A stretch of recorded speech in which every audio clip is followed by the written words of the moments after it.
중국 대륙 남쪽, 젊은 시절부터 글과 도의 뜻을 두었던 그는 평생 주역을 탐독하며 살아왔다. 그의 이름은 장문도. 그는 괴를 통해 세상의 흐름을 읽었고 인간과 나라의 기륭을 사유했다. 하지만 무엇보다 그는 정치적 권력과 거리를 두며 오직 학문과 구도의 길에 머무르려 했다. 장문도는 늘 말했다. 주역은 책 속의 글자가 아니다. 하늘과 땅, 인간 사이에서 일어나는 모든 변화가 곧 괴이다. 그는 종이에 적힌 괴사만 해석하지 않았다. 계절의 움직임, 강물의 흐름, 들판의 곡식이 여무는 속도, 사람들의 얼굴에 비친 빛과 어두움, 말의 억양까지도 모두 괴의 일부로 보았다.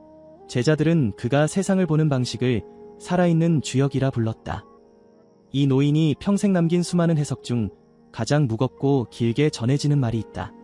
그것은 동쪽 바다를 끼고 살아가는 나라, 해동국, 즉 한국에 관한 예언이다. 그는 평생 해동국을 높이 평가했다. 작은 땅에서 크고 빛나는 문화를 일으킨 나라, 어려운 환경 속에서도 학문과 예절을 버리지 않은 나라, 강대국들 틈에서 스스로의 길을 찾아온 나라라며 존경을 표했다. 그러나 어느 날 그는 괴 속에서 해동국의 기운이 꺾여가는 모습을 보았다. 그날 장문도는 제자들을 불러놓고 한참 동안 아무 말 없이 괴를 바라보았다. 시간이 오래 지나고서야 그는 천천히 입을 열었다. 해동국의 운세는 밝았다. 그러나 최근 몇 해 강물이 거꾸로 흐르는 듯한 기운이 감지된다. 이는 땅의 기운이 흔들리고 하늘의 뜻이 멀어지는 모양이다. 그의 목소리는 낮고 굵게 울렸고 제자들은 숨조차 크게 내쉬지 못했다. 평생 한나라의 운명에 대해 가볍게 언급하지 않던 그가 그것도 존경하던 나라를 두고 이런 말을 남겼기 때문이다. 이제 우리는 장문도가 남긴 예언을 따라가 보려 한다. 그는 왜 해동국을 특별히 주목했을까? 그가 본 괴의 형상은 무엇이었을까? 그리고 왜 하필 2025년을 중대한 시점으로 본 것일까? 이 이야기를 끝까지 따라간다면 그가 말한 기로의 의미를 조금은 이해할 수 있을 것이다. 주역의 세계는 낯설고 복잡하다. 하지만 차근차근 풀어가면 인간과 나라, 그리고 세상 전체의 변화 원리를 담고 있음을 알 수 있다. 우선 우리는 주역이 어떤 책인지부터 살펴볼 필요가 있다. 주역은 원래 기륭의 점서로 시작하지 않았다. 고대 중국에서 하늘의 움직임과 땅의 질서를 읽어내려는 시도 속에서 탄생했다. 8궤, 즉건, 곤, 진, 손, 감, 이, 간, 태 8가지 상징이 처음 만들어졌고 이것이 서로 짝을 이루며 64궤가 되었다. 각각의 궤는 6개의 효로 이루어져 있는데 효는 음과 양으로 나뉜다. 양은 끊기지 않은 선, 음은 끊어진 선으로 그려진다. 이 두 가지 선이 모여 6자리의 배열을 이루고 그 안에서 무궁한 변화의 원리가 드러난다. 장문도는 이 64궤가 실제 세상의 질서와 호응한다고 믿었다. 하늘과 땅, 인간과 사회가 서로 맞물려 돌아가며 그 질서가 기울거나 균형을 이루는 순간마다 궤는 새로운 얼굴을 드러낸다고 설명했다. 그는 특히 건곤교역이라는 말을 자주 썼다. 하늘과 땅이 서로 교류하며 세상은 변화한다는 뜻이다. 하늘만 높아도 땅은 버틸 수 없고 땅만 넓어도 하늘은 뜻을 펼 수 없다. 결국 음과 양, 건과 곤이 서로 조화를 이루어야 세상이 바르게 돌아간다는 것이다. 해동국을 예로 들며 그는 말했다. 해동국은 오랫동안 건과 곤의 균형을 잘 맞추었다. 강한 추진력과 겸손한 포용을 동시에 지니고 있었다. 그래서 작은 나라임에도 큰 문화를 이룰 수 있었던 것이다. 그러나 그가 본 최근의 궤는 달랐다. 그 균형이 흔들리고 있었던 것이다. 그렇다면 왜 2025년일까? 장문도는 그 시기를 미제궤와 기제궤의 교차점으로 설명했다. 미제궤는 아직 일이 완성되지 못한 상태, 강을 건너지 못한 배의 형상이다. 기제궤는 일이 이미 이루어진 상태, 강을 건너 안착한 형상이다. 두 궤는 64궤의 끝과 처음에 자리 잡아 순환의 고리를 완성한다. 해동국의 지금은 미제의 형상이다. 아직 완성되지 못한 길 위에 서 있다. 그러나 2025년은 기제로 넘어갈 수 있는 문이 열리는 해다. 만약 그 문을 놓치면 다시 오랜 세월을 헤매야 할 것이다. 장문도의 이 말은 깊은 당부였다. 그는 정치도, 외교도, 구체적 권력도 모른다고 했다. 그러나 궤는 하늘과 땅의 변화를 숨기지 않는다. 그가 본 것은 바로 그런 기운의 교차점이었다. 장문도가 주역을 바라본 방식은 남달랐다. 그는 궤를 기륭의 도표가 아니라 하나의 언어로 여겼다. 사람들은 언어를 통해 생각을 표현하고 소통한다. 마찬가지로 괴는 하늘과 땅의 언어이며 세상의 움직임을 담아내는 문장이었다. 그는 종종 이렇게 말했다. 괴를 읽는다는 것은 글자를 읽는 것과 같다. 글자가 문장이 되고 문장이 책이 되듯 하나의 효가 모여 괴가 되고 괴들이 이어져 세상에 큰 책이 된다.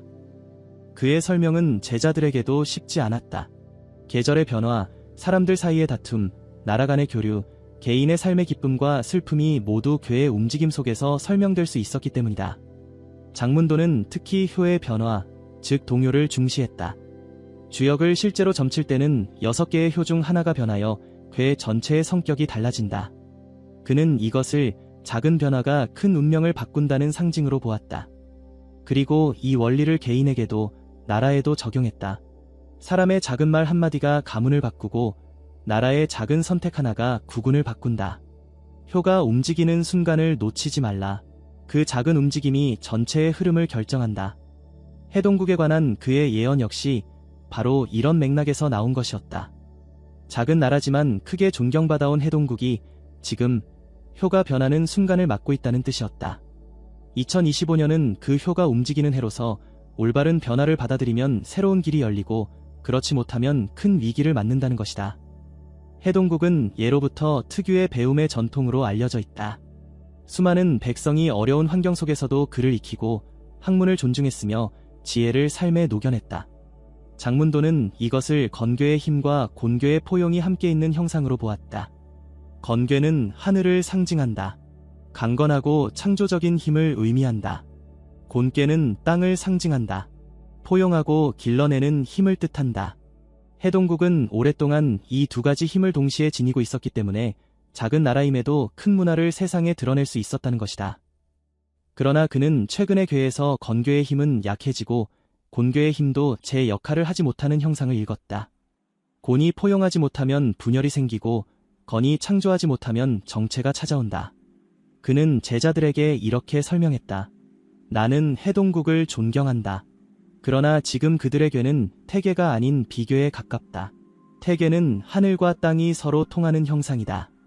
그러나 비괴는 하늘과 땅이 막히는 형상이다. 이는 사람들이 마음을 합하지 못하고 하늘의 뜻과 땅의 기운이 서로 등지게 되는 것을 뜻한다. 비괴는 막힘과 단절의 상징이다.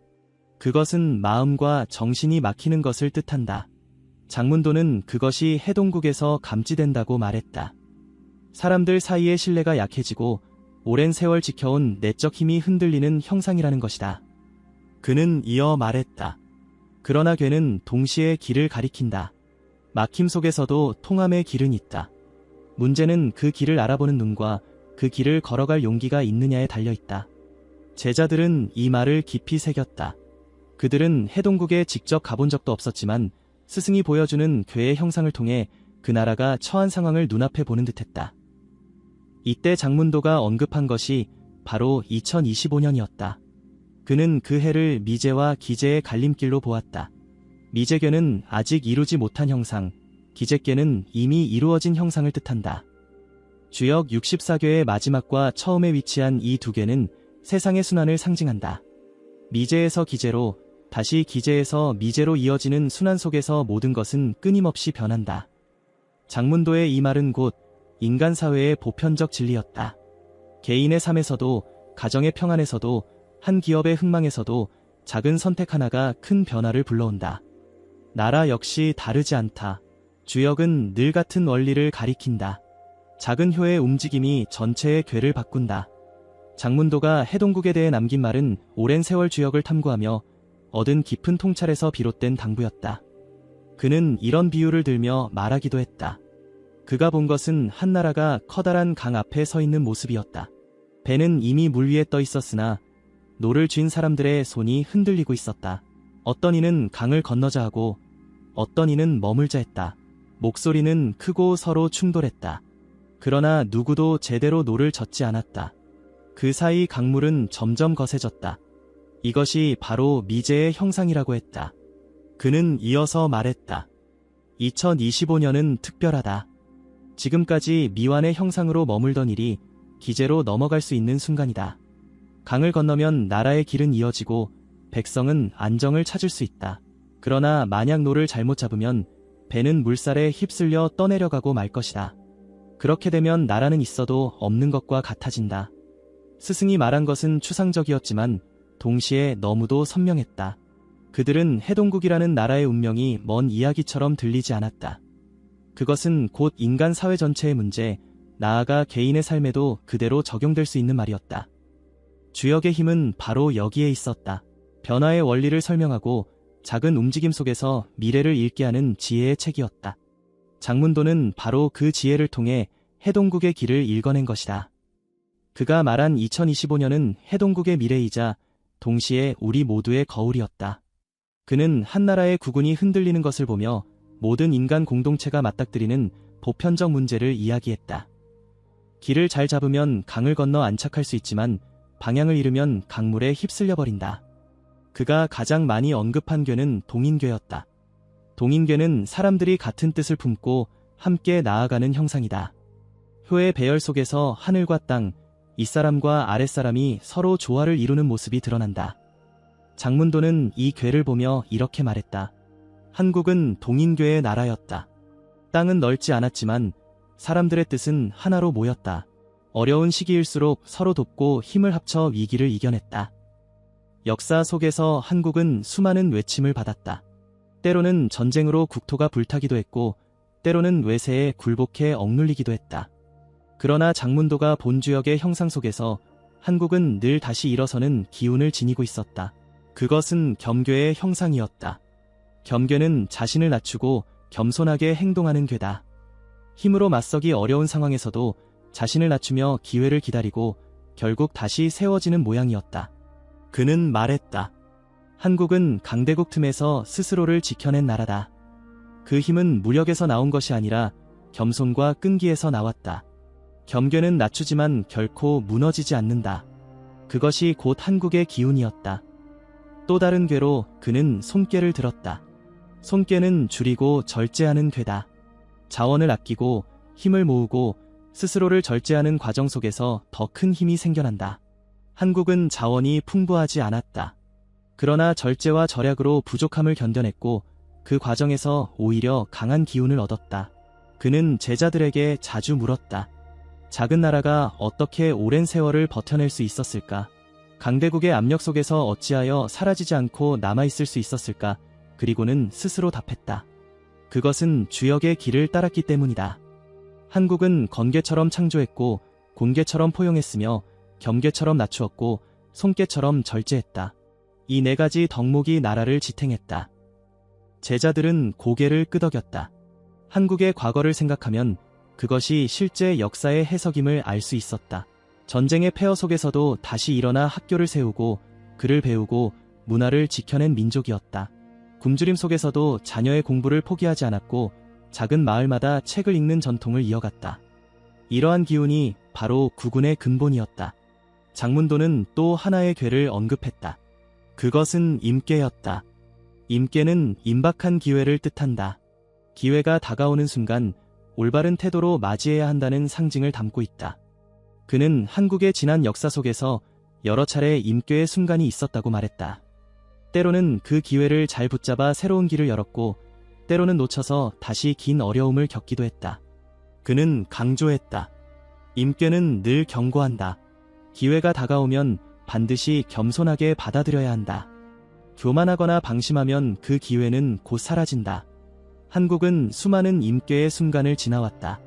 그 덕분에 지금까지 이어져 내려왔다. 이렇게 보면 한국은 주역이 말하는 여러 개의 덕목을 실제 역사 속에서 실현한 나라였다. 장문도가 한국을 존경한 것도 바로 이 때문이다. 그는 말했다. 나는 많은 나라의 이야기를 들었다. 그러나 한국처럼 작은 땅에서 큰 문화를 일으킨 나라는 드물다. 그것은 곧 하늘이 그들을 도운 것이고 그들이 스스로를 도왔기 때문이다. 그 말 속에는 깊은 애정이 담겨 있었다. 제자들은 의아해했다. 왜 스승은 자신이 태어나고 자란 나라가 아닌 바다 건너 작은 나라에 그렇게 존경을 보내는 것일까? 그러나 장문도의 대답은 분명했다. 주역은 하늘과 땅의 법칙을 말한다. 그 법칙을 잘 따른 나라라면 그것이 어디이든 존중할 만하다. 한국은 그 법칙을 따랐다. 그래서 나는 그들을 높이 평가하는 것이다. 그러나 그의 말은 곧 무거운 침묵으로 이어졌다. 그는 존경을 말하면서도 동시에 경고를 빼놓지 않았다. 과거의 영광은 곧 사라질 수도 있고 지금의 기운은 언제든 바뀔 수 있기 때문이다. 주역은 늘 변화를 말한다. 그리고 변화의 갈림길은 다시 다가오고 있었다. 그는 오랫동안 존경의 시선을 보냈지만 책리은 괴를 통해 전혀 다른 기운을 읽어낸 것이다. 나는 괴에서 밝은 빛을 기대했다. 그러나 지금 나타난 형상은 그렇지 않다. 한국의 구구는 예로부터 높이 솟아올랐지만 최근 몇 년 사이 급격히 꺾여 내려가고 있다. 마치 나무가 제 줄기를 지탱하지 못해 흔들리듯 기운이 아래로 기울고 있다. 그는 이어서 한 장의 괴를 펼쳐 보였다. 그것은 비계였다. 비계는 하늘과 땅이 막혀 서로 통하지 못하는 형상이다. 그는 비계를 가리키며 설명했다. 하늘은 위로 가고 땅은 아래로 간다. 두 기운이 등지고 서 있으니 소통이 끊어진다. 지금 한국이 바로 이 모습이다. 겉으로는 강한 듯 보이지만 속으로는 막힘이 커지고 있다. 사람들의 마음이 흩어지고 신뢰가 약해지고 예전처럼 한 뜻으로 모이지 못한다. 제자 중 한 명이 물었다. 스승님, 그럼 다른 나라는 어떻습니까? 혹시 중국의 기운도 보셨습니까? 장문도는 잠시 침묵하다가 고개를 끄덕였다. 그렇다. 괴는 언제나 상대적이다. 한 나라의 기운이 꺾이면 다른 나라의 기운이 올라간다. 지금 한국의 기운이 아래로 내려가는 만큼 중국의 기운은 위로 솟구치고 있다. 이것은 정치나 군사의 문제가 아니다. 하늘과 땅의 기운이 맞물려 움직이는 형상이다. 그는 주역의 괴를 번갈아 보여주었다. 한국을 가리키며 비계를 설명했고 중국을 가리키며 태괴에 가까운 기운이 드러나고 있음을 언급했다. 태괴는 하늘과 땅이 서로 통하는 괴다. 만물이 열리고 기운이 왕성한 때를 뜻한다. 한국의 괴는 비괴이고 중국의 괴는 태괴다. 이는 곧 막힘과 통함의 차이이다. 두 나라는 서로 떨어져 있는 듯하지만 괴의 움직임 속에서는 긴밀히 맞물려 있다. 한국이 꺾이는 만큼 중국은 올라가고 있다. 그는 다시 강조했다. 나는 정치도 모른다. 나는 나라 사이의 외교도 모른다. 그러나 괴는 숨기지 않는다. 두 나라의 운세가 함께 움직이고 있다는 사실은 부정할 수 없다. 한국이 기운을 잃으면 중국이 기운을 얻는다. 이는 괴의 순환 원리다. 제자들은 숙연해졌다. 스승이 실제 괴의 움직임을 근거로 말하고 있다는 것을 알 수 있었기 때문이다. 장문도는 말을 이었다. 문제는 2025년이다. 한국은 아직 기회가 있다. 그러나 지금 잘못된 길로 들어서고 있다. 만약 이대로 가면 그 문은 닫힌다. 그때는 나라가 이름만 남고 실질은 사라질 것이다. 땅은 존재하나 나라로서의 역할은 잃게 된다. 그의 목소리는 점점 낮아졌지만 오히려 더 깊은 울림을 주었다. 제자들은 숨죽여 그의 말을 들었다. 나는 괴를 통해 많은 나라의 흥망을 보았다. 그러나 한국에 대해서는 특별한 감정을 품는다. 작은 땅에서 크고 고귀한 문화를 만들어낸 그 정신을 나는 누구보다 높게 평가한다. 그래서 나는 더 말하지 않을 수 없다. 2025년이 가기 전에 반드시 길을 바로잡아야 한다.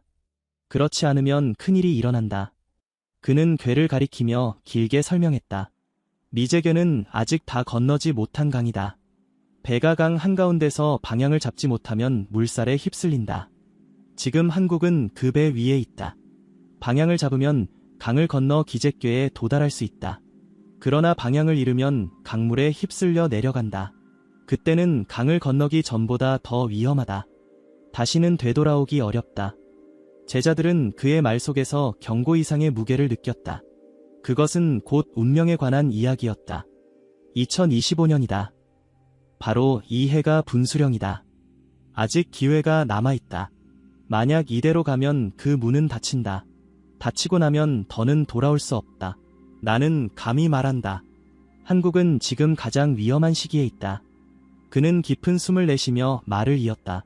내가 괴를 통해 본 바에 따르면 2025년이 끝나기 전에 바로잡을 인물이 분명히 나타난다. 그러나 한국은 그들을 알아보지 못하고 있다. 몇몇 인물은 이미 무대에 서 있지만 빛을 받지 못한 채 가려져 있다. 만약 한국이 그들을 알아보지 못한다면 기회는 흩어져 사라진다. 사람은 있으되 알아보지 못하면 없는 것과 같다. 나는 그것이 가장 안타깝다. 미제께를 기억하라. 아직 건너지 못한 강, 아직 끝나지 않은 길이다. 지금 한국은 강 가운데에 서 있다. 배가 방향을 잡지 못하면 물살에 휩쓸려 떠내려간다. 그러나 방향만 바로잡으면 기제궤에 이를 수 있다. 기제궤는 강을 건넌 뒤에 도달하는 완성의 궤다. 이것이 마지막 기회다. 2025년이 지나면 미제는 더 이상 미제가 아니다. 다리도 배도 사라지고 건널 기회 자체가 없어진다. 그러면 나라의 구구는 더 이상 회복할 수 없다. 그의 말은 제자들의 가슴에 깊이 새겨졌다. 무겁고 두려운 경고였지만 동시에 아직 기회가 있다는 희망의 목소리이기도 했다. 스승님, 조금 더 자세히 말씀해 주실 수 있습니까? 방금 말씀하신 비계, 미제궤, 기제궤의 뜻을 우리가 모두 이해하지는 못했습니다. 그것이 지금 한국의 운세와 어떻게 이어지는지 알고 싶습니다. 장문도는 고개를 끄덕이며 다시 궤를 펼쳤다. 좋다. 너희에게 차근차근 설명해주마. 먼저 비궤다. 비궤는 하늘과 땅이 서로 등을 지고 있는 형상이다. 위는 건궤, 아래는 곤궤다. 건은 하늘이고 곤은 땅이다. 그러나 이 둘이 제자리에 있지 않고 서로 마주보지 않고 등져 있다. 이는 곧 위아래가 교류하지 못한다는 뜻이다. 임금과 신하가 뜻을 나누지 못하고 부모와 자식이 소통하지 못하며 나라와 백성이 하나 되지 못하는 것이다. 겉으로는 화려하고 번성해 보일 수 있다. 그러나 속은 텅 비어 있다. 지금 한국이 그러한 모습을 보이고 있다. 경제와 문화가 겉으로는 여전히 움직이고 있으나 안을 들여다보면 갈라져 있다. 지도자와 국민이 다른 길을 바라보고 세대와 세대가 서로 이어지지 못한다. 이것이 비궤의 그림이다. 그는 다시 손가락으로 궤의 모양을 짚으며 말을 이어갔다. 다음은 미제궤다. 미제는 이름 그대로 아직 제자리를 찾지 못한 궤다. 강을 건너다가 아직 다리를 다 건너지 못한 형상이다. 시작은 있었으나 끝을 맺지 못했다는 뜻이다. 무언가를 이루려 했지만 마무리가 부족하고 절정에 이르렀으나 마침표를 찍지 못하는 형국이다. 한국은 지금 바로 이 미제의 상태에 있다. 오랜 시간 동안 놀라운 발전을 이루었지만 그것을 끝까지 완성하지 못했다. 산업화와 민주화, 그리고 세계적인 성과들을 이뤘지만 그 모든 것이 하나의 완결된 구조로 이어지지 못한 채 갈라져 있다. 그러므로 기회가 많지만 동시에 위기도 많은 형세다. 조금만 잘못하면 강물에 휩쓸려 갈 수 있다. 그러나 반대로 조금만 바로잡으면 기제궤로 나아갈 수 있다. 제자들은 숨을 죽이고 그의 말을 들었다. 마지막으로 기제궤다. 기제는 모든 것이 제자리를 찾은 상태다. 불은 위에 있고 물은 아래에 있다. 각각의 자리가 올바르니 모든 것이 순리대로 흐른다. 그러나 여기에도 경계가 있다. 기제라 하여 영원히 완성된 것이 아니다. 완성에 도달하면 곧 다시 허물어질 수 있다. 그러므로 늘 경계해야 한다. 한국은 지금 미제에서 기제로 나아갈 기회를 눈앞에 두고 있다. 그러나 그 문은 2025년이 지나면 닫힌다. 닫히면 다시는 열리지 않는다. 이 점을 반드시 알아야 한다. 그는 목소리를 더욱 낮추어 경고를 덧붙였다. 중국의 사서에도 해동국은 언제나 특별하게 기록되어 있다. 학문을 숭상하고 나라를 지키려는 의지가 강했으며 이기의 순간마다 백성이 합심하여 다시 일어났다. 그러나 최근 몇 년 사이 그 기운이 뚜렷하게 꺾였다. 이것은 한 지도자의 잘못이나 일시적인 어려움이 아니다. 하늘의 기운이 꺾였기 때문이다.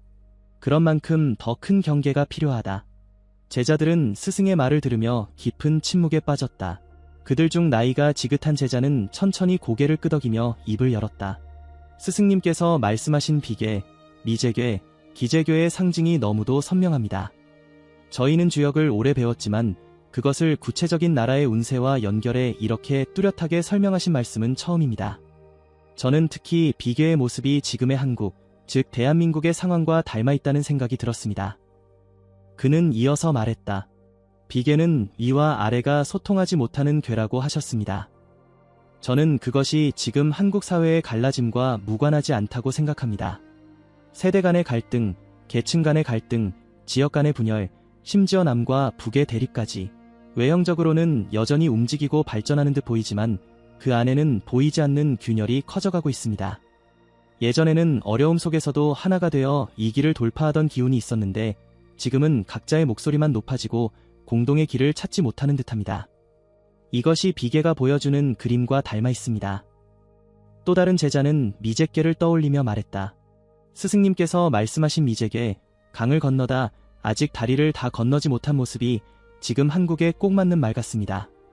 산업화와 민주화, 문화와 경제의 눈부신 발전을 이뤘지만 그 끝을 맺지 못했습니다. 세계 무대에서 놀라운 성취를 했지만 그것을 하나의 구조로 안정시키지 못하고 있습니다. 그래서 늘 불안정하고 사소한 충격에도 크게 흔들립니다. 아직 완성되지 못했기 때문입니다. 마치 다리를 반쯤 건넜는데 강물의 흐름이 거세져 다시 뒤로 밀려날지 모르는 모습과 같습니다. 장문도의 가르침을 곱씹은 제자들은 결국 기재교의 가능성에 대해 이야기를 나누기 시작했다. 그러나 스승님 말씀처럼 아직 기회는 있습니다. 기재께는 제자리를 찾는 궤입니다. 불이 위로 올라가고 물이 아래로 내려가듯 모든 것이 질서대로 움직일 때 나라가 안정됩니다. 한국도 지금 눈앞에 그러한 길을 두고 있습니다. 문제는 그것을 스스로 알아보지 못하고 있다는 것입니다. 올바른 인물이 있어도 글을 쓰지 않고 바른 길이 눈앞에 있어도 그 길을 걷지 않습니다. 이것이야말로 가장 큰 두려움이 아닐까요?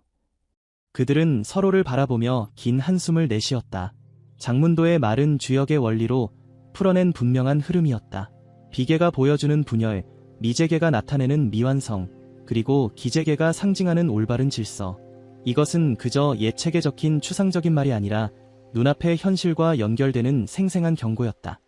한 제자는 담담하게 정리하듯 말했다. 스승님께서 말씀하신 것처럼 한국은 예로부터 존경받을 만한 나라였습니다. 좁은 땅에서 크게 일어선 힘, 외세에 눌려도 꺾이지 않는 정신, 학문과 문화를 숭상하는 태도. 중국의 옛 기록에서도 해동국이라 불리며 특별히 언급된 이유가 있었습니다. 그런데 최근 들어 그 빛이 희미해지고 있습니다. 세계가 바라보는 시선은 여전히 화려하지만 안을 들여다보면 기운이 꺾이고 있다는 것이 분명합니다.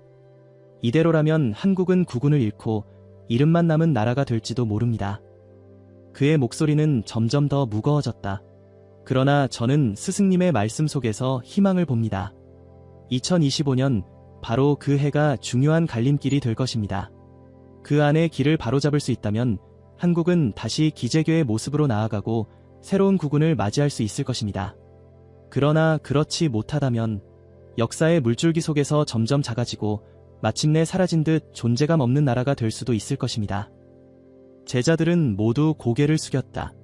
그들은 스승의 말을 그대로 받아들이면서도 그것을 현실로 떠올리자 가슴이 답답해졌다.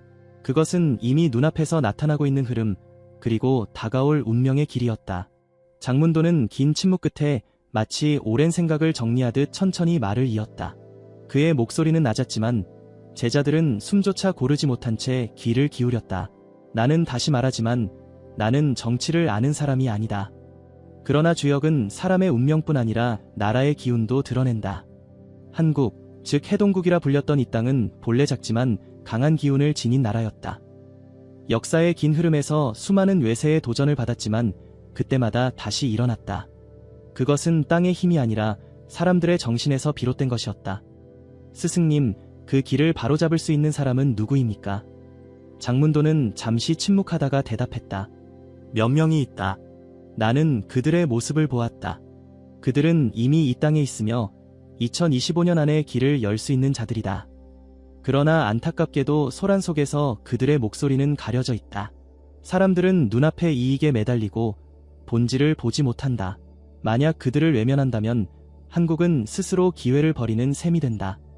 이와 같은 장문도의 말이 사실이라면 우리에게는 아직 기회가 있다. 아직 기재교의 길은 열려 있다. 그것이 비록 좁고 험할지라도 선택할 수 있는 자유는 남아 있었다. 이상으로 중국 역술가이자 예언가인 장문도의 2025년 한국 미래 국운예언을 알아보았습니다. 여러분이 생각하는 현재 한국의 가장 큰 문제점은 무엇인지 댓글로 남겨주시면 큰 도움이 됩니다. 시청해주셔서 감사합니다.